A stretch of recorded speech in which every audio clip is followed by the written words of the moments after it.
Joseph was far from home when he arrived in Egypt. Sold as a slave by his own brothers, he was brought to the house of Potiphar, an officer of Pharaoh and captain of the guard. Though Joseph's circumstances were painful, God was with him, and that made all the difference. From the very beginning, Joseph worked faithfully. Whatever task was given to him, he did it with excellence. God blessed Joseph's efforts so greatly that Potiphar began to notice something unusual. Everything Joseph touched prospered. Soon, Potiphar trusted Joseph more than anyone else in his household. He placed him in charge of his entire estate, leaving everything under Joseph's care. Joseph was successful and respected, but he also faced great temptation. Potiphar's wife began to notice Joseph and repeatedly tried to persuade him to sleep with her.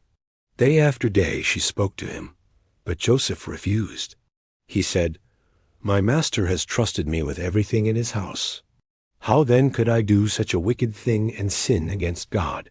One day, when no one else was around, she grabbed Joseph by his garment. Joseph did not argue or hesitate. He ran out of the house, leaving his cloak behind. Angry and humiliated, Potiphar's wife used the garment to falsely accuse Joseph, claiming he had tried to attack her. When Potiphar heard the accusation, he was furious.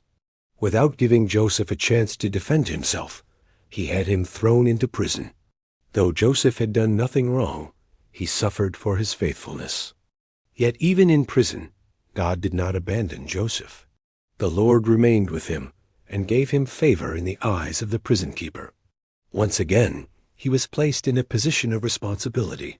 What others meant for harm, God was quietly using for a greater purpose, preparing Joseph for a future he could not yet see.